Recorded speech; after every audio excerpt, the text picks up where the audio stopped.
అబ్బో ఇక్కడ కేజీ చీరలు కొంటే అర కేజీ చీరలు ఫ్రీ అంట. మంగళ్య షాపింగ్ మాల్, కేజీల్లో సేల్, టన్నుల్లో ఆనందం. తెలుగు సీరియల్స్ కి మీరు ముద్దు బిడ్డ అంటే మీరు ఎప్పటికీ బోర్ కొట్టరు. Thank you. ఎలా అమ్మా, ఎలా మెయింటైన్ చేస్తున్నారు? మెయింటెనెన్స్ ఏమి ఉండదు, మంచిగా టైంకి తింటాను అంతే. అందరికీ అదే చెప్తా, టైంకి తినండి, మంచిగా దానికి తగ్గ వ్యాయామం చేయండి, అప్పుడే ఆరోగ్యంగా ఉంటాం. ఏది మనసులో పెట్టుకోవద్దు, కష్టం ఉన్నా ఎవరితో అని చెప్పుకుంటే పోతుంది. ఇష్టంగా చేయండి, ఏ పని చేసినా మనస్ఫూర్తిగా చేస్తే ఎలాంటి అనారోగ్యాలు రావు. అది నా ఉద్దేశం అయితే మాత్రం నేనైతే అదే ఫాలో అవుతాను. ఏ పని చేసినా నాకు ఇష్టంగా చేస్తాను, మనస్ఫూర్తిగా చేస్తాను. అందుకని ఏది కష్టంగా అనిపించదు, అందుకని ఎప్పుడు హీ అని నవ్వుతూ హ్యాపీగా ఉంటాను అనమాట. మీరు చేయని రోల్స్ లేవు, మీరు నటించని పాత్రలు లేవు. ఏ రోల్ చేసినా దాంట్లో ఈ క్యారెక్టర్ మీకోసమే రాసారా అన్నట్టు ఒదిగిపోతారు. అంత చక్కగా అద్భుతంగా నటిస్తారు. తెలుగు ఆడియన్స్ అందరూ కూడా ఇంకా ఛానల్ మార్చాల్సిన అవసరం లేదు, మీరు ఉన్నారు. 570 సీరియల్స్ చేశాను, ఎపిసోడ్లు కాదు సీరియల్స్. కానీ ఇప్పటికీ జనానికి నేనంటే బోర్ కొట్టట్లేదు. నేను వస్తున్నానంటే చూస్తున్నామండి, మీరు ఉన్నారు, దాంట్లో ఉన్నారు, దీంట్లో ఉన్నారు అని చెప్తుంటే అబ్బా అనిపిస్తుంది అనమాట నాకు నిజంగా. అంతే, ఎప్పుడైనా సరే అమ్మ ఆర్టిస్ట్కి అలాంటి గుర్తింపు వచ్చిందంటే వరం అంతే. ఇంకా దాన్ని మించింది ఇంకా ఏదీ లేదు అసలు. ఒక ఎదుటి మనిషి మనల్ని పొగుడుతున్నారు అంటే మనకి అది టానిక్ లాగా, టాబ్లెట్ లాగా పనిచేస్తుంది నెక్స్ట్ దానికి. ఎందుకంటే ఈవేళ ఇది, రేపొద్దున ఇంకోటి చేయాలి, ఇంకా చేయాలి, ఏదో చేయాలి, ఇంకా వాళ్ళని చూసి నేర్చుకోవాలి, వీళ్ళని చూసి నేర్చుకోవాలి. ఇన్ని సంవత్సరాల నుంచి చేస్తున్నా నేను. ఇప్పుడు కొత్త పిల్లలు చేస్తుంటే చూస్తూ ఉంటా, వాళ్ళు ఏదో కొత్తగా చేస్తారంటే వాళ్ళు చేసేది చూస్తే ఈ జనరేషన్ నచ్చుతుందేమో, అలా చేయాలేమో. నేను 35 ఏళ్ళ నుంచి యాక్టింగ్ చేస్తున్నాను, నేను చేసేది బోరు కొడద్దేమో జనానికి, వీళ్ళు చూసి కొంచెం నేర్చుకుని చేద్దామా అని ఒక ఆలోచన ఉంటూ ఉంటుంది అనమాట నాకు. బేసిక్గా అమ్మ ఒక సీరియల్ 300-400 ఎపిసోడ్స్ అంటేనే ఇప్పుడున్న స్టోరీస్ బట్టి వావ్ గ్రేట్ అంటారు. అలాంటిది మీరు ఎపిసోడ్స్ దాటి కౌంట్ సీరియల్సే చేసేస్తారు. ఎంతో అనుభవం ఉంది, ఎన్నో రోల్స్ చేస్తారు. మిమ్మల్ని చూసి మేము నేర్చుకోవాలి తప్ప మీరు కొత్తగా నేర్చుకునేది ఏం అలా కాదు. ఎప్పుడు ఎవరైనా సరే ఎంత ఏజ్ వచ్చినా నన్ను కరపట్టుకుని నడిచి వచ్చినప్పుడు వేషాలు ఇస్తే కూడా నేను అప్పటికీ చూస్తూనే ఉంటాను, మానిటర్ దగ్గరకు వచ్చి వీళ్ళు ఎలా చేస్తున్నారు అని. అలాగే ఉండాలిరా, అంతే. కొత్తదనం ఉంటూ ఉంటుంది, రోజులు మారుతున్నాయి, జనరేషన్ మారిపోయింది. అప్పుడులాగా ఇప్పుడు లేరు ఆర్టిస్టులు కూడా. ఆ డైరెక్టర్ చెప్పినట్టు చేసామా లేదా అని కూడా ఆలోచించట్లేదు వాళ్ళు. అదొకటి కొంచెం బాధ అనిపిస్తూ ఉంటుంది నాకు. వాళ్ళేమో ఏదో అనుకుని చేపిస్తూ ఉంటారు, వీళ్ళేమో అర్థం చేసుకోరు. చేసాం కదా సార్, ఇంకేం చేయాలి సార్ అంటుంటే అలా ఉండం మేము అలా ఉండేవాళ్ళం కాదు అసలు. పెద్దోళ్ళ దగ్గర, అందరి దగ్గర చేశాను. అక్కినే నాగేశ్వరరావు గారితో చేశాను, అందరితో చేశాను. వాళ్ళు కూడా అనేవారు అనమాట, రాగిని నీకు ఏది చూసినా ఇంకా కొత్తగా ఏదో చూస్తున్నట్టు చూస్తావేంటి అంటే నేను అనేదాన్ని, లేదు సార్ చూడాలి, అలా చూస్తేనే నాకు నా మీద నాకు ఒక నమ్మకం, ఒక ధైర్యం పెరుగుతుంది. నేను ఇంకా ఏం చెప్పినా నేను చేయగలను, ముందుకు వెళ్ళగలను అని ఒక ధైర్యం వస్తుందండి అంటే నవ్వేవారు ఆయన నాగేశ్వరరావు గారు. అలాగా ఇప్పుడు జనరేషన్ కొంచెం తగ్గిపోయింది అది బాగా.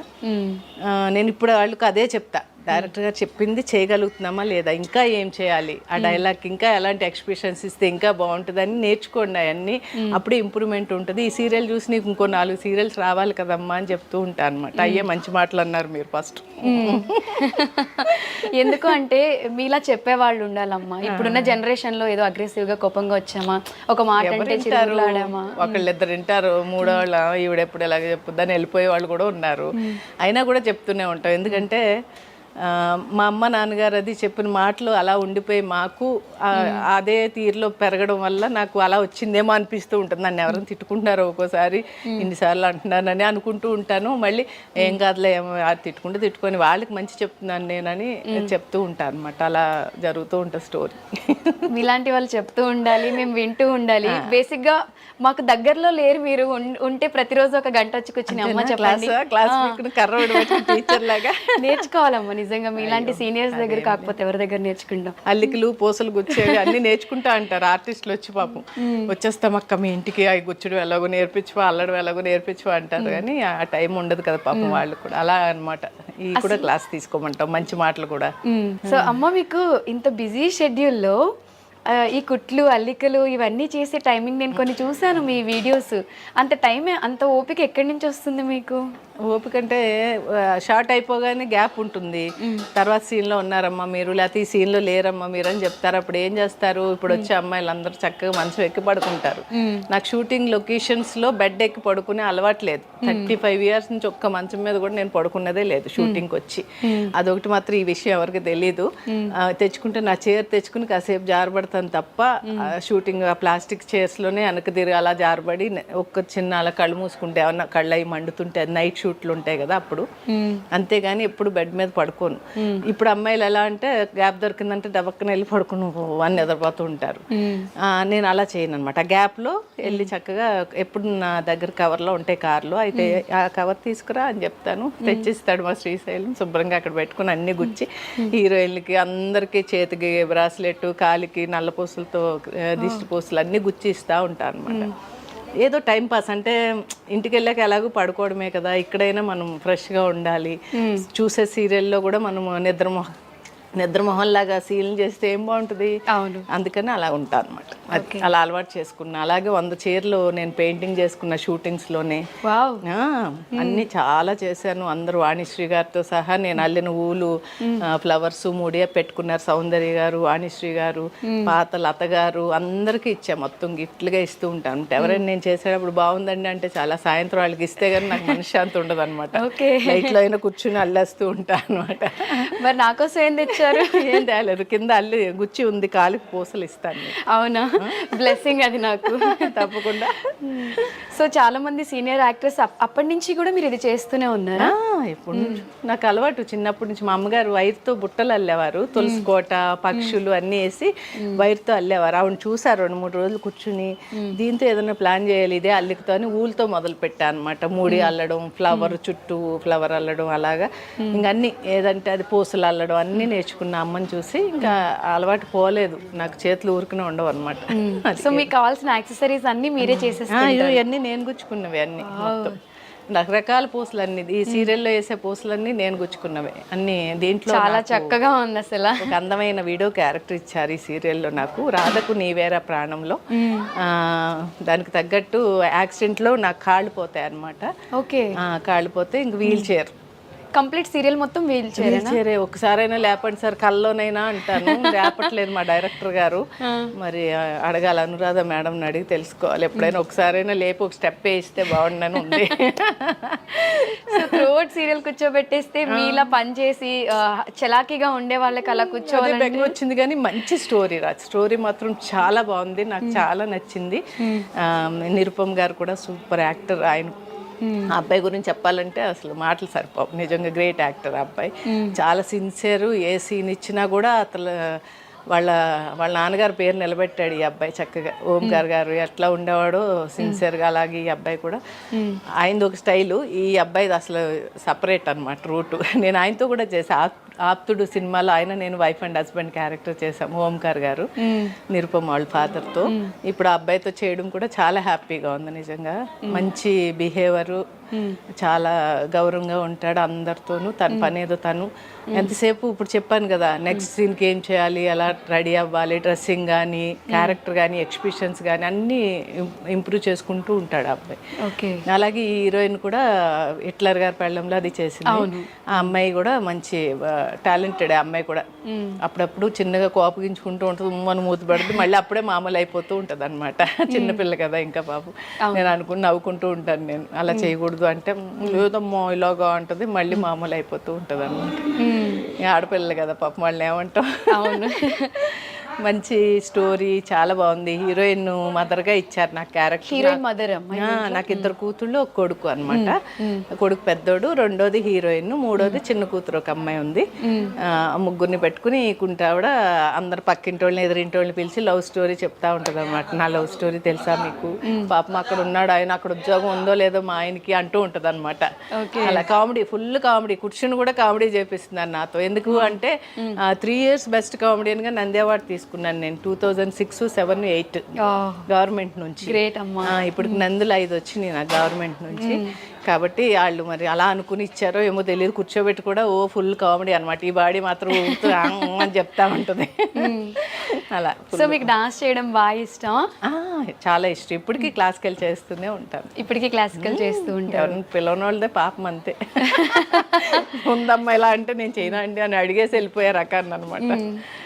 సో ఈ సీరియల్లో డ్రీమ్ లో అయినా ఒకసారి తీన్మార్ వేయిస్తే బాగుంటుంది. అవును, ఒకే ఒకసారి లేపారు, నాగార్జున గారు చైర్ పెట్టి ఫస్ట్ ఎపిసోడ్ లో లేపారు, నిన్ను వాళ్ళు వేస్తాను అంతే, అయిపోయింది, కళ అయిపోయింది, చూసుకొని కూర్చుంది మళ్ళీ. మరి అడగలేదా డైరెక్టర్ గారిని ఒకసారి? అడిగాను ఒకసారి, సార్ ఇప్పుడు ఏదో కళ తీస్తున్నారు మాకు సీన్లు, కళ్ళ అయినా నుంచోబెట్టండి సార్ ప్లీజ్ సార్ అంటే, అయ్యో వద్దండి వద్దండి కూర్చోండి కూర్చోండి అన్నారు. ఒక్క తీన్మార్ చేసి గ్యాప్ ఇచ్చేస్తానని చెప్పాల్సిందమ్మా అన్నాను నేను. ఇప్పుడే జోకేసి నవ్వేసి వచ్చా. మంచి సీన్లు జరుగుతున్నాయి అంత, నా కూతురు పెళ్ళి హడావిడి అంతాను చాలా. మదర్ క్యారెక్టర్ ఎవరు మలయాళం ఆవిడని పెట్టారు, ఆవిడ కూడా మంచి ఆర్టిస్టు. తర్వాత ఇంకా అందరూ మన తెలుగు వాళ్ళు ఉన్నారు చాలా మంది, అందరూ ఇక్కడ ఒక కుటుంబం లాగా. రాధకు నీవేరా ప్రాణం సీరియల్ చాలా సరదాగా, అప్పుడప్పుడు సీరియస్గా, అప్పుడప్పుడు జోక్గా అలా నడుస్తూ ఉంది అనమాట. సో అన్నీ ఉండాలి కదమ్మా. అన్నీ ఉండాలి, అన్నీ ఉంటేనే కదా వేపు పచ్చడి, చేదు తీపి అన్నీ ఉంటేనే సంవత్సరానికి మనకు వేపు పచ్చడి లాగా.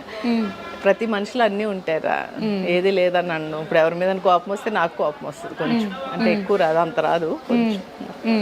అలా మంచి సీరియల్ 3 గంటలకు వస్తుందిగా జీ తెలుగులో, మంచి స్టోరీ బాగుంది. ఈ సెట్లో మీ ఫేవరెట్ ఎవరమ్మా? బాగా ఇష్టం వీళ్ళు నాకు అంటే, మీరు అందరినీ బాగానే చూస్తారు బట్ వీళ్ళంటే కొంచెం ఇష్టం అని. ఇష్టం అంటే కెమెరామెన్ గారు, కుమార్ గారు, పాపం చాలా మంచి వ్యక్తి, అందరిని అందంగా చూపిస్తాడని కాదు కానీ ఆయన బిహేవియర్ చాలా మంచిదే. ఎప్పటి నుంచో తెలుసు నాకు, దగ్గర ఆయన ఫీల్డ్లోకి వచ్చినప్పటి నుంచి, కెమెరా అసిస్టెంట్ ఉన్నప్పటి నుంచి నాకు తెలుసు. అలాగే డైరెక్టర్ గారు కూడా చాలా మంచి వ్యక్తి, ఆయన కూడా అందరిని గౌరవించడం కానీ అందరినీ బాగుంది. అందరూ మంచి టీము, కో డైరెక్టరు అందరూ కూడా. ఎప్పుడైనా సరే అమ్ములు చెడుగా ఎప్పుడు కనిపిస్తారంటే మన వాళ్ళని అర్థం చేసుకోకపోవడంతో చెడుగా కనిపిస్తాడు. మన వాళ్ళని అర్థం చేసుకుంటే ఎంత చెడోడైనా కూడా మనకు మంచిగానే కనిపిస్తాడు. వాళ్ళు ఎలాంటి వాళ్ళైనా అవని, మనకు అందరూ మనం ఒక ఫ్యామిలీ, మనం ఇక్కడ వచ్చాము ఈవేళ వీళ్ళతో ఉండాలి, కలిసి బాగా చెయ్యాలి అని అనుకున్నామంటే అందరితో కలిసిపోతాం. ఎంత గట్టిగా అరిచేవాళ్ళు కూడా మనల్ని చూస్తారు, అమ్మ తిన్నారమ్మ అని అడుగుతారు. అది చాలదా మనకి? అవును, అంటే మా అమ్మగారు అనేది నోరు మంచిదైతే ఊరు మంచిది అవుద్దమ్మా అని. మనం ఎదుటి మనిషిని ఎప్పుడైతే గౌరవించామో వాళ్ళు మనల్ని గౌరవిస్తారు. అది ఒక్కటి తెలుసుకోవాలి ఇప్పుడు జనరేషన్ అయితే మాత్రం. నేను పొగరుగా ఉంటాను, నేను వాడిని ఎదిరిస్తాను, వాడు నన్ను ఎందుకు గౌరవించడు అని అంటే తప్పది. అలా ఉండకూడదు. ఎప్పుడు కూడా మనం గౌరవిస్తేనే ఎదుటి వాళ్ళు మనకు గౌరవాన్ని ఇస్తారు, మర్యాద ఇస్తారు. అది నా పద్ధతి. కాబట్టి ఈ యూనిట్ మాత్రం అందరూ చాలా ఇష్టంగా ఉంటారు. శ్రీనివాస్ గారు, ప్రొడ్యూసర్ గారు కూడా చాలా మంచి వ్యక్తి. రోజు వచ్చి ఒకసారి పలకరించేసి అందరిని ఆర్టిస్టులను వెళ్ళిపోతూ ఉంటారు. ఏ కష్టం ఉన్నా కూడా నాతో చెప్పండి అమ్మా అంటూ ఉంటారు పాపం. ఓకే సార్ అంటాం, ఏం లేదండి బాగుంది అని చెప్పేస్తాం అనమాట. అలా అందరు కో ఆర్టిస్టులు అందరూ రూమ్లో కూర్చుని మొత్తం బాతకాని వేసుకుని ఫుల్ అందరూ అన్ని కూరలు తెచ్చుకుని, రకరకాల కూరలు నేను రోజు వంట చేసుకొస్తాను. 2-3 కూరలు శుభ్రంగా అందరం కలిసి తినేస్తూ ఉంటాం. మీరే కుక్ చేసుకొస్తారమ్మా? చేస్తా, పొద్దున్నే లేచి 5 o'clock రోజు నా వంట నేనే తెచ్చుకుంటా. వీళ్ళ దగ్గర కొంచెం పెరుగు, మధ్యాహ్నం ఒక టీ ఇమ్మంటాను అంతే, ఇంకేం తాగడం. సో అందరూ చక్కగా మంచిగా మంచిగా రౌండ్గా కూర్చొని ఎక్కడ ఉంటే అక్కడ మంచి బాతకాన్ని వేసుకుని తినేస్తాం అనమాట. అమ్మ 500+ పైనే సీరియల్స్ చేశారు. ఇన్ని సీరియల్స్ చేసి మీకు సీరియల్స్ అంటే బోర్ కొట్టట్లేదా? అంటే ఓపిక ఉండాలి సీరియల్స్ చేయాలంటే. ఎర్లీ మార్నింగ్ 5కి వచ్చి మిడ్ నైట్ 2 అవుతుందో, మళ్ళీ నెక్స్ట్ డే 5 వెలుగు వచ్చేసాక 7-8 అయ్యాక కూడా వెళ్ళిన రోజులు ఉన్నాయి. మార్నింగ్ వరకు కూడా చేసేస్తాం. అంత ఎండ వచ్చేస్తుంది సార్ అంటే, ఇదే నైట్ సీన్ కదా, ఒకటి షార్ట్ చేసేద్దాం అని చేసి 7 o'clock ఇంటికి పంపించిన రోజులు ఇన్ని ఉన్నాయి నా దగ్గర. కానీ ఏంటో తెలీదు, అది ఒక జాబ్ అని నేను ఎప్పుడు అన్ను. ఆ ఇంట్రెస్ట్ చేయాలని ఒక తపన అంతే. ఆ తపన లేకపోతే ఇన్ని చేయలేకపోతుంది నేనైతే. ఎందుకంటే నా ముందు వచ్చిన వాళ్ళు చాలా మంది ఇళ్ళకి శాశ్వతం అయిపోయారు. అందరూ చాలా మంది, సుమా, నేను, ఉదయబాన్ అందరం ఒకసారి వచ్చాము. వాళ్ళందరూ యాంకరింగ్లో అది వెళ్ళిపోయారు. నేను ఇలా ఆర్టిస్ట్గా ఉండిపోయి ఇన్ని 100 సీరియల్స్ వేసాను అంటే ఆ ఇంట్రెస్ట్ అంతే. నాకు ఇది ఒకటే వచ్చు, ఈ పని బాగా చేయాలి, నేను చేయాలనుకున్నాను, చేసేసాను అంతే. చేస్తూ ఉన్నాను ఇంకా. మీరు ఒకటే సీరియల్ కాకుండా బ్యాక్ టు బ్యాక్ ఎప్పుడు చూసినా వర్క్ చేస్తూనే ఉంటారు, ఎప్పుడు ఖాళీగా ఉండరు. ఈ షెడ్యూల్స్ అన్నీ అమ్మాయి ప్యాకప్స్ అన్నీ లేట్ నైట్ అవ్వడం వల్ల మీరు మళ్ళీ ఇంటికి వెళ్ళి పడుకుని కుక్ చేసుకొని ఇంత టైం మీకు అసలు సరిపోతుందా? నైట్ 11 o'clock వెళ్తే కూడా పొద్దున్న 5కి అలారం మోగ్గానే లేస్తారు. ఇక్కడే ఇంకంతే చెప్తున్నానుగా, ప్లాస్టిక్ చైర్లో కూర్చొని కునిపాట్లు పడ్డవి కాసేపు అంత నీరసం వస్తే. లేదు అంటే కనుక అలా కూర్చునే ఉంటాం మళ్ళీ నైట్ వరకు అంతే. ఆ దేవుడు ఆ ఓపిక ఇచ్చాడేమో నాకు. అందరూ నన్ను చూసి ఆశ్చర్యపోయే వెళ్ళిపోయే వాళ్ళు చాలా మంది ఉన్నారు ఫీల్డ్లో. ఎలా ఉంటారండి ఇలాగా, అసలు ఏంటండి మీరు, నేను రాత్రి 12 దాకా చేసి వెళ్ళారు, పొద్దున్నే మళ్ళీ వంట చేసుకొచ్చేసారా అయిపోయి అది ఇది అన్నవాళ్ళు చాలా మంది ఉన్నారు. నేనంట చేయాలి కదా పొద్దున్నే, ఇంకేముంది షెడ్యూల్ అయిపోతుంది. 1 వీక్ పెడతారు అమ్ములు షెడ్యూల్. ఆ 1 వీక్ కష్టపడితే తర్వాత 15 రోజులు మళ్ళీ కూర్చోవడమే మా పని ఈ సీరియల్కి. అలాగే మనం లెక్క వేసుకుంటే మనలో స్ట్రెయిన్ అనిపించదు. ఈ వారం రోజులు మంది కాదు, వాళ్ళది డేటు, ఎంతసేపు చేస్తే చేయనీలే. నేను ఎవరిని ఏంటి 10 తర్వాత చేస్తున్నారు నేను వెళ్ళిపోవాలి అది ఇదని ఎప్పుడు అనలే. 1-2 సార్లు అని ఉంటాను అంతే ఇన్ని సంవత్సరాల నుంచి. అంతకన్నా ఎవరిని 10 తర్వాత నాకు చెప్పలేదు, మీరు నైట్ 11 అయినా 12 అయినా తీస్తూనే ఉన్నారు ఏంటి సార్ అని ఎప్పుడు ఎవరిని అడగను. అలా కూర్చొని ఉంటాను అనమాట. ఏంటమ్మా మీరు సీనియర్ అయ్యి ఉండి ఒక్క మాట కూడా ఎదురు చెప్పరు, అడగరు, వాళ్ళని డిమాండ్ చేయరు అంటుంటారు వీళ్ళు. ఎందుకు డిమాండ్ చేస్తే ఏముంది, చెడ్డ పేరు తప్ప. ఆవిడ బాబాయ్ ఆవిడ వద్దండి బాబా అని అంటారు తప్ప అయ్యో ఆవిడని పిలవండి అని అనరు కదా అని చెప్పి నేను అంటాను. మీ ఓపిక్కి చాలా మెచ్చుకోవచ్చమ్మా. నిజంగా. ఇప్పుడు మూవీస్ కూడా చేస్తున్నారా అమ్మా? ఆ సినిమా సిఐ భారతి అని ఒకటి చేస్తున్నాం. దాంట్లో హీరోయిన్ మదర్ క్యారెక్టర్ బాగుంది. అది కూడా రమణారెడ్డి గారిని అమెరికా నుంచి వచ్చి ఇక్కడ సినిమాలు తీస్తూ ఉంటారు. ఆయన రియల్ స్టోరీ ఒక సినిమా చేశాను. గ్రీన్ కార్డ్ అని ఒకటి తీశారు ఆయన. ఇది 3వ సినిమా ఆయన సినిమాలో నేను చేయడం. హీరోయిన్ మదరు, దాంట్లో 2 సాంగ్స్ నాకు డాన్స్ బాగా చేశాను. సూపర్ గా చేశాను. తీన్మారా లేకపోతే భరతనాట్యం?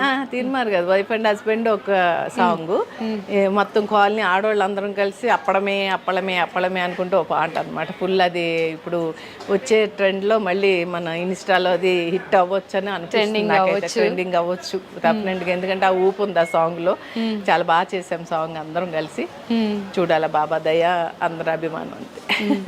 మిమ్మల్ని చూస్తే బాగా అర్థం చేసుకుంది అని ఇందాక అమ్మ చెప్పారు కదా, ఎందుకంటే అమ్మ నేను ఒకే ప్రాంతంలో పుట్టాం అనమాట, సింగనూరు దగ్గర. అది నాకు వెరీ రీసెంట్ గా మీ సిస్టర్ వల్లే తెలిసింది. రాగిణి అమ్మ ఇక్కడే పుట్టారా అంటే అవునరా అనేసి. పుట్టింది అక్కడే కానీ పెరిగిందంతా మెడ్రాసు. డాన్స్ నేర్చుకున్న వెంపటిసేన సత్యం గారి దగ్గర. వచ్చేసి హైదరాబాద్ నుంచి 35 years నుంచి ఫస్ట్ సినిమా గాయం నాది.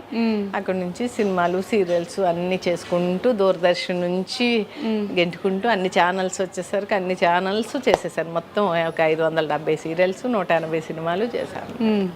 మొత్తం అన్ని 360 డాన్స్ ప్రోగ్రామ్స్ చేశాను. మొత్తం states America, Singapore, Kuwait, Dubai, ఖతారు, Germany అన్ని ఊర్లో ప్రోగ్రామ్స్ చేసి వచ్చాను. అన్ని కవర్ చేసేసారు ఆల్రౌండర్. మరి మన ఊరికి ఎప్పుడైనా వస్తూ ఉంటారమ్మా? సింగనూరు గంగావతి సుబ్రహ్మణ్యేశ్వర స్వామి షష్ఠికి వస్తాము జనవరిలో. ఓకే. ఎప్పుడు మా ఊర్లో సుబ్రహ్మణ్యేశ్వర స్వామి గుడి ఉంటుంది, పురంతున్ అంటాం, పురంతున్ దగ్గర ఉంటుంది గుడి. ఆ గుడికి ఎప్పుడు నేను పట్టు పంచది పట్టుకెళ్ళి షష్ఠికి పెడతాను. అమ్మ మీరు ఎంతో మంది సీనియర్ ఆర్టిస్టులతో కలిసి వర్క్ చేశారు అప్పటి నుంచి ఇప్పటి వరకు. దాంట్లో మీ ఫేవరెట్ ఎవరు? ఫేవరెట్ వాణిశ్రీ గారితో చేశాను, నాగేశ్వర గారితో చేశాను. వాళ్ళిద్దరూ అంటే చాలా ఇష్టం నాకు. నాగేశ్వర గారు కూడా నేనంటే చాలా ఇష్టపడేవారు. ఇప్పటికీ వాణిశ్రీ అమ్మగారితో ఫోన్ చేసి మాట్లాడుతూ ఉంటాను. నిన్నగాక మొన్న ఇప్పుడు రాజేశ్వరి గారు కూడా నాకు నా నెంబర్ తీసుకుని ఆవిడ నెంబర్ నాకు ఇచ్చి ఆవిడ ఫోటోలు అవి పెడుతూ ఉంటే వాట్సాప్లో నా కడుపు నిండిపోతుంది అనమాట. నిజంగా అలాంటి నటులు నిజంగా మనతో మాట్లాడుతున్నారంటే నేను చాలా హ్యాపీ అనమాట. ఏం పుణ్యం చేసుకున్నాను రా దేవుడా అనుకుంటూ ఉంటాను. వాణిశ్రీ అమ్మ కూడా అప్పుడప్పుడు మాట్లాడుతూ ఉంటారు. నాకు చాలా ఇష్టం ఆవిడంటే. అమ్మ మీరు ఎంతో మందికి ఎన్నో నేర్పించి ఉంటారు, ది బెస్ట్ కాంప్లిమెంట్స్ తీసుకుంటారు. మీరు తీసుకున్న కాంప్లిమెంట్లో ఇది నాకు చాలా మంచి కాంప్లిమెంట్, చాలా హ్యాపీగా ఫీల్ అయిన కాంప్లిమెంట్ అనేది ఎవరి నుంచి? జంజాల్ గారు నన్ను రాగిణి నువ్వు సినిమాలు తీసినప్పుడు పరిచయం అవ్వలేదమ్మా, లేకపోతే నిన్ను కూడా మంచి ఆర్టిస్ట్ని చేద్దును అన్నారు. అయ్యో పర్వాలేదు గురువు గారు నాకు అదృష్టం లేదు అంటే, లేదమ్మా ఇప్పుడేం తక్కువ కాదు, నువ్వు టీవీకి శ్రీలక్ష్మివి, ఆవిడ సినిమా శ్రీలక్ష్మి, నువ్వు టీవీ శ్రీలక్ష్మి అన్నారు. నా కడుపు నిండిపోయింది సార్, ఇంకేం కావాలి, నన్ను టీవీకి శ్రీలక్ష్మిని చేశారు, ఇంకేం కావాలి సార్ అంటే ఆయన చాలా ఫీల్ అయ్యారు పాపం. నాకు ముందు పరిచయం ఉండుంటే నా సినిమాల్లో తప్పకుండా చేసి ఉండేదాన్ని అమ్మ అన్నారు. ఇంకా ఆ మాట కన్నా ఇంకేం కావాలరా కదా. అవును, ఆయన దగ్గర తీసుకున్న అభివృద్ధి చాలా బాగా అనిపిస్తుంది నాకైతే. హిందీ, తమిళ్, కన్నడ, తెలుగు చేశాను భాషల్లో. నేను సినిమాలు చేశాను, సీరియల్స్ చేశాను. ఉపేంద్ర గారి సినిమాలు చేశాను, కన్నడ సీరియల్స్ చేశాను. తమిళ్లో విజయకాంత్ గారి సినిమా అది చేశాను, సీరియల్స్ చేశాను. తమిళ్ మంగతాయారు, ఇవన్నీ my name is Mangamma, masala కుటుంబం, ఇవన్నీ సినిమాలు సీరియల్స్. తెలుగులో అయితే కన్నడలో మాట్లాడతారా అమ్మ? మాట్లాడతా. ఫ్లూయెంట్గా మాట్లాడతారా? అంత రాదు, ఓకే, కొంచెం కొంచెం కొంచెం తోడ తోడ ఆత ಸ್ವಲ್ಪ బರುತ್ತೆ. ఓకే అమ్మ, ఎన్నో ఇంటర్వ్యూస్ ఇచ్చేస్తుంటారు, ఎంతో మందికి ఎన్నో షేర్ చేసుకొని ఉంటారు. ఇప్పటి వరకు అరే నేను ఈ పలానా విషయం ఎవరికి చెప్పలేంది అనేది ఏమైనా ఉందా? ఇప్పుడు వరకు చెప్పాను, షూటింగ్ లో పడుకోనండి మంచం ఎక్కి అని చెప్పి. ఎంతకన్నా సీక్రెట్ ఇంకేముంది. అంతేనా? అంతే. అమ్మ, మీకు ఫేవరెట్ క్రష్ ఎవరైనా ఉన్నారా ఇండస్ట్రీలో? వీళ్ళు ఈ హీరోని చూసినప్పుడు, ఈ పలానా యాక్టర్ని చూసినప్పుడు నా క్రష్ ఈయన పెళ్లి చేసుకుంటే బాగుండేది అలా? లేదమ్మా, నేను ఇంటర్వ్యూలో చెప్పాను కదా, నాకు చిన్నప్పుడే మాది పెద్ద ఫ్యామిలీ, 13 మంది పిల్లలం మేము. నేను 12వ దాన్ని. నాకు 12 ఏళ్ళకే నేను పెద్దదాన్ని అవగానే 13వ సంవత్సరం రాగానే పెళ్లి చేసేసారు మా ఇంట్లో. 14వ సంవత్సరం వచ్చేసరికి పిల్లోడు నా చేతిలో, ఒక కొడుకు పుట్టాడు నాకు. ఇంకా అతనేమో వెళ్ళిపోయి ఇంకో పెళ్లి చేసుకున్నాడు. ఇంక నా దారిని ఏదన్నట్టు కష్టపడుతూ అలాగ అమ్మని నాన్నగారిని తీసుకొచ్చి, పక్షవాతంతో ఉన్న నాన్నగారిని తీసుకొచ్చి మంచం మీద ఉండేవారు ఆయన. అలాగే తీసుకొచ్చా కర్ణాటక నుంచి. అమ్మ నాన్నగారు నేను ఉండి కష్టపడి వాళ్ళతో ఉంటూ డ్యాన్స్ ప్రోగ్రామ్స్ చేస్తే 500 ఇచ్చేవారు. Saumitri school of fine arts అని ఉండేది క్రాస్ రోడ్స్లో. ఆ స్కూల్లో చేస్తూ నెలకు ఒక 6 ప్రోగ్రాంలు చేస్తే 3000 వచ్చేవి. ఒక 750 రూపాయలు ఇంటి అద్దె కట్టి 1000 రూపాయలు నాన్నగారు మందులు కొని, ఒక 1000 రూపాయలు ఇంట్లోకి సరుకులు, నాకు బస్సుకు తిరగడానికి లక్డీ గబ్బులకి ఇంటికి. ఎందుకంటే టీవీ ఆఫీసులన్నీ లక్డీ గబ్బుల్లో ఉండేవి. సిఎస్ రావు గారి ఆఫీసు, త్రినాథరావు గారి ఆఫీసు, వీళ్ళందరూ ఆ ఆఫీసులు తిరగడానికి ఒక 200-300 పెట్టుకుని అలాగా మొత్తం గెంటుకుంటూ వచ్చి 6 అక్క పిల్లలు చదువు లేకుండా ఉన్నారు కర్ణాటకలో అని అక్కే చూసేవారనమాట నా కొడుకుని కూడా. అప్పుడు అక్కని నా అక్క కొడుకులు ఇద్దరిని తీసుకొచ్చి ముగ్గురిని త్యాగరాయ కాన్సెప్ట్ దగ్గర జ్యోతి బాల మందిర్ అని ఉంది, దాంట్లో వేసా. సంవత్సరానికి 750 రూపాయలు స్కూల్లో చదువుకుని వాళ్ళు ఇప్పుడు సాఫ్ట్వేర్లు అయ్యారు నా కొడుకులు మంచిగా. అక్క కూడా చనిపోయారు, ఇప్పుడు లేరు. ఇంక నేనే పెంచాను అనమాట వాళ్ళని. పెళ్ళిళ్ళు కూడా నేనే చేశాను. వాళ్ళు ఇప్పుడు సాఫ్ట్వేర్లు అయ్యి చక్కగా ఒక్కొక్క ఇల్లు కొనుక్కుని సెటిల్ చేశాను అనమాట వాళ్ళని. నేను సాధించింది అదనమాట, బతికుండి. నేను ఎవరితో సంబంధం పెట్టుకోలేదు, ఎవరిని పెళ్లి చేసుకోలేదు, మళ్ళీ అలా ఉండిపోయాను. అదే నా లైఫ్. అంతమందిసేపు కాస్త హ్యాపీగా ఉండాలి, టక్కని తీసుకుపోతే చాలా దేవుడు అని దండం పెడతాను. అయ్యో, ఇంకా మీరు చేయాల్సినవి చూడాల్సినవి చాలా ఉన్నాయమ్మా. ఎందుకంటే అంతమంది పిల్లల్లో చిన్న మీరైనా కానీ మీకేం ఆ ప్యాంపరింగ్, ఆ ముద్దు ముచ్చట అనేవి లేదు. రెస్పాన్సిబిలిటీస్ తీసుకొని పూల పాన్పు అనేది మీకు ఎక్కడా లేదు. ప్రతిదీ మీరు రెస్పాన్సిబిలిటీ తీసుకొని ఈచ్ అండ్ ఎవ్రీథింగ్ దగ్గరుండి చేసుకున్నారు. ఆ చిన్న బాధ ఒకటి కడుపులో ఉంటుంది కానీ పైకి రాదు. ఎప్పుడు షూటింగ్ వస్తే అనుకుంటూ నవ్వుకుంటూ సరదాగా గడిపిస్తాను. ఎందుకంటే అది అందరికీ సాధ్యం కాదు. కడుపులో అంత పెట్టుకొని అన్ని దగ్గరుండి అన్ని చూసుకొని ఇంత హ్యాపీగా. కానీ సాధించాను కదా మొత్తానికి. నేను చదువుకోలే, అక్షరం ముక్క చదవలేదు, స్కూల్కి పంపించలేదు నన్ను ఎవరు. కానీ నేను ఏంటంటే నేను మనిషిగా బతుకుతున్నందుకు నేను ఏదన్నా చెయ్యాలి, ఏదన్నా సాధించాలి. నేను ఎందుకు సాధించలేను, నన్ను ఎందుకు వీళ్ళందరూ భయపడుతున్నారని పట్టుబట్టి అసలు 2-3 సార్లు చచ్చిపోవాలని కూడా అనిపించేది. కానీ ఎందుకు చచ్చిపోవాలి, నేను ఎందుకు బతకలేను? మనిషిని బతకనివ్వరా?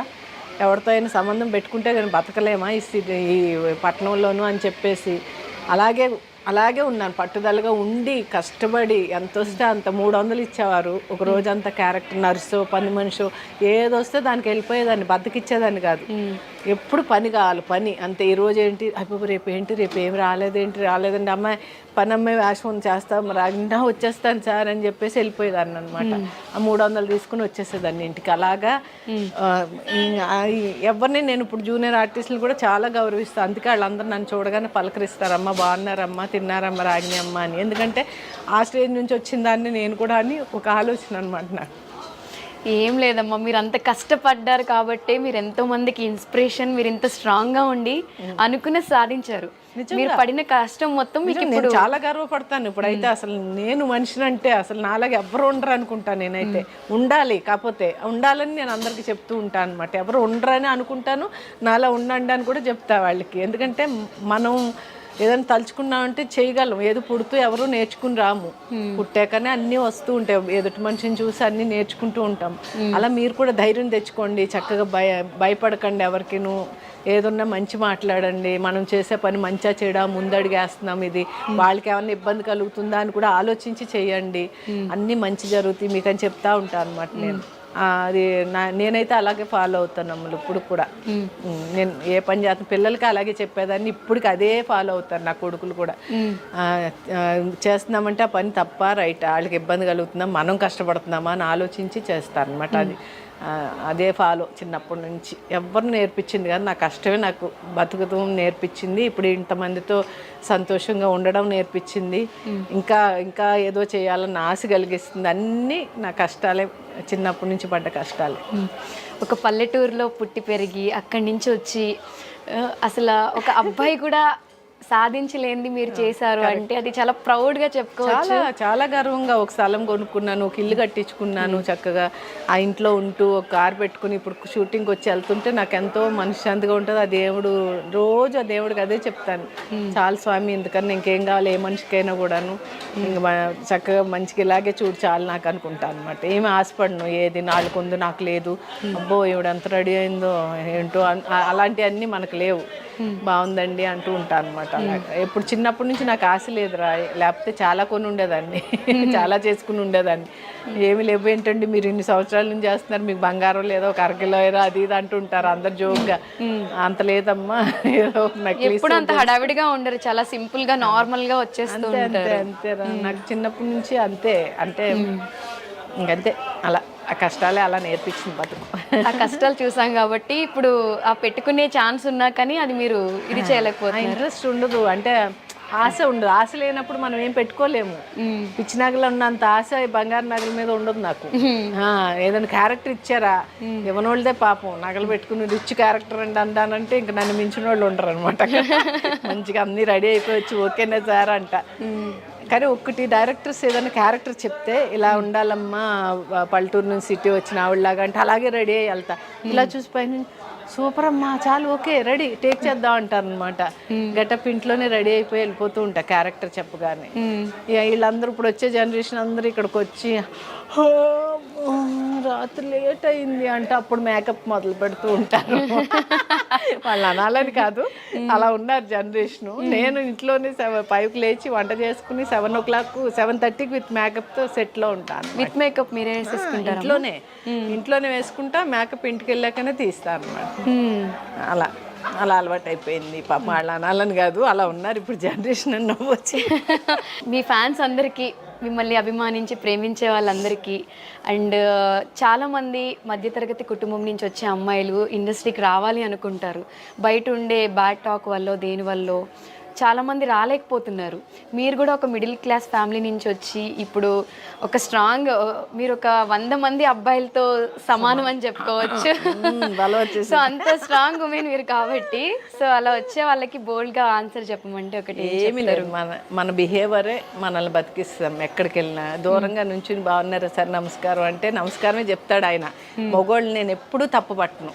ఆడదాన్ని ఎంత తప్పు ఉందో మొగోడిది కూడా అంతే తప్పు ఉంటుంది. ఎందుకంటే 2 చేతులు కలిపితే తప్ప తప్పట్లు రావని ఊరికే అనలేదు పెద్దలు. కాబట్టి దూరంగా ఉండి నమస్కారం సార్ బాగున్నారంటే బాగున్నా అమ్మ అంటాడు. పక్కకి వెళ్ళి కూర్చుని ఏంటి సార్ బాగున్నారా సార్ అంటే అమ్మ సాయంత్రం ఖాళీగా వస్తావా అని అడుగుతారు. వాళ్ళదేం తప్పులేదు, ఎందుకంటే ఈ అమ్మాయి బిహేవియర్ని బట్టి వాళ్ళు మాట్లాడతారు. కాబట్టి ఆడపిల్ల అయినా కూడా గౌరవంగా బతకాలి అనుకుంటే మంచి బిహేవియర్తో, మంచి నోటు మాటలతో గెంటుకు రావాలి. ఈ ఫీల్డ్లో మాత్రం మంచి నోరు ఉండాలి, చక్కగా పొగరు ఉండకూడదు, అణిగిమణిగి ఉండే పద్ధతి ఉండి చక్కగా అందరినీ గౌరవించే బుద్ధి ఉంటే తప్పకుండా లాంగ్ లైఫ్ ఉంటుందన్నమాట. ఇప్పుడు వచ్చే వాళ్ళకి చాలా తక్కువ లైఫ్ ఎందుకు ఉంటుందంటే కొంచెం బిహేవియర్లు మార్చుకోకపోవడం వల్ల ఇలా వస్తున్నారు, 1-2 సీరియల్ చేసి వెళ్ళిపోతున్నారు వీళ్ళకి. అది అలా ఉండకూడదు. కొంచెం ఫీల్డ్లో ఒక అడుగు పెట్టాము అంటే చక్కగా 10 ఏళ్ళు 15 ఏళ్ళు చేసుకుంటే ఏమన్నా మంచి పేరు కానీ ఎక్కడికైనా వెళ్తే మనం అయ్యో భలే అయ్యో మీరు దాంట్లో ఉన్నారు కదండి అంటుంటే మనకు అదో సంతోషం. అది అందరికీ రాదు. స్టార్ అంటే చందమామ దగ్గర ఉండే స్టార్సే ఆర్టిస్టులు అంటే. ఇది వరకు ఉండే గౌరవం వేరు, ఇప్పుడు ఉండే గౌరవం వేరు. ఇప్పుడు ఎందుకంటే ఛానల్స్ ఎక్కువైపోయి జనం ఎక్కువైపోయారు, మన భాష కానోళ్ళు కూడా ఎక్కువైపోయారు. కాబట్టి ఆ విలువ అనేది పోయింది, తగ్గిపోయింది. ఇప్పుడు ఏదో నాలాంటి దాన్ని ఇన్నేళ్ళ నుంచి చూస్తున్నారు కాబట్టి కొంచెం గౌరవించి వచ్చే ఫోటో దిగుతున్నారు బయట వాళ్ళు. ఇప్పుడు వచ్చే అమ్మాయిల దగ్గరకు వచ్చి దిగమనని దిగరాళ్ళు అంటున్నారు అంతే. అలా అనేసి వెళ్ళిపోతున్నారు. నాకే అయ్యో అనిపిస్తుంది. ఎందుకంటే ఆ గుర్తింపు అనేది సంపాదించుకోవడానికి కష్టపడలేదు వీళ్ళు. కష్టపడాలి, కష్టపడితేనే అప్పుడు లాంగ్ లైఫ్ ఉంటుంది. సినిమాల్లో కూడా ఎంతమంది హీరోయిన్లు వచ్చి వచ్చి వచ్చి వెళ్ళిపోతూ ఉంటారు. అయ్యో ఆ అమ్మాయి ఆమె అయిపోయిందంటే ఆ సినిమాలో చేసింది ఎంత బాగుందో కదా అనుకుంటాం. మళ్ళీ కనిపించరే వాళ్ళు బిహేవియర్ అవ్వచ్చు, వాళ్ళ పద్ధతులు అవ్వచ్చు, దానివల్ల ఇంకొక సినిమాలో పెట్టుకోవడానికి వాళ్ళు 10 రకాలు ఆలోచించి ఎవరు వేషాలు అంతే. అది అంటే అదే చెప్పానుగా, నోరు మంచిదైతే ఊరు మంచిది అవుతుందని. అలా గెంటుకుంటే వెళ్ళాలి అంతే. కష్టం ఫీల్డ్, ఈ ఫీల్డ్లో నిలబడడం అనేది చాలా కష్టం. అందులో ఆడపిల్లలకి మరీ కష్టం. ఆ బిహేవియర్ వల్ల కొంచెం పోగొట్టుకున్న వాళ్ళు ఉన్నారు అంతే. అదే చెప్తాను, ఇంకేం లేదు. ఎక్కడికి వెళ్ళినా గౌరవంగా మర్యాదగా మాట తీరు మార్చుకోండి. ఆ పొగరది చూపించకుండా చక్కగా నిదానంగా మాట్లాడడం కానీ గౌరవించడం కానీ చేస్తే తప్పకుండా మంచి వేషాలు వస్తాయి. అవి చేయడం